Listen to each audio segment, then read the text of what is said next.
সত্যি পাশের বাড়ির কাকু কাকিমার কথা ভাবলে মাঝে মধ্যেই মনটা খুব খারাপ লাগে। একমাত্র ছেলের বিয়ে হয়ে বউ আসার পর থেকে তারা কেমন যেন একাই হয়ে পড়েছেন।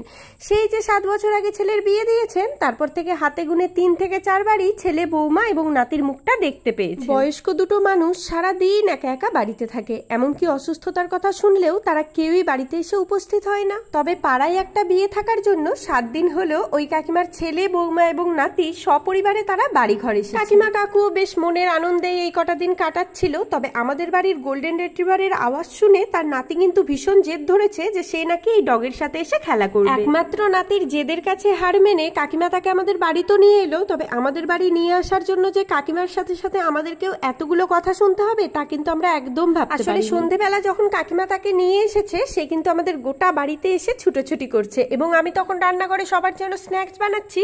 সেই বাবু তো রান্নাঘরে ঢুকে আমায় জড়িয়ে ধরে জিজ্ঞেস করে, ও পিপি তুমি কি রান্না করছো গো?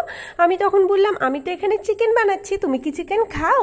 জিজ্ঞেস করতেই বলে, চিকেন আমার তো খুব প্রিয়, তবে আমাকেই কিন্তু দিতে হবে সব। 5 বছরের একটা পুচকে ছেলে, সে এত মিষ্টি করে খাবারটা চাওয়ায় তাকে কিভাবে বারণ করি বলো? বারণ না করতে পেরে একটা চিকেন লেগ পিস কিন্তু তাকে প্লেটের মধ্যে দিয়ে খেতে বসিয়ে দিয়েছি। এমন সময় বৌদি এসে উপস্থিত। ঈশান, কি খাচ্ছ এটা তুমি? তোমায় না আমি বারবার বারণ করেছি আমায় না জিজ্ঞেস করে কারোর দেওয়া কোনো খাবারই তুমি খাবে না। আর মা, আপনি তো ভালো করেই জানেন ও বাইরের কোনো কিছু খাবার খায় না। এই জন্যই কিন্তু আপনার ছেলেকে নিয়ে আপনার এখানে আসতে আমার একদমই শেষে না পেরে কথাটা বলেই ফেললাম। কাকিমার এতে কোনো দোষ নেই বৌদি, আসলে চিকেনটা ওকে আমিই দিয়েছি। আর এটা কিন্তু KFC-র নয়, বাড়ির বানানো। তোমার বিশ্বাস না হলে রান্নাঘরে গিয়ে দেখতেই পারো। তবুও তোমার ছেলেকে না জেনে দেওয়ার জন্য সরি।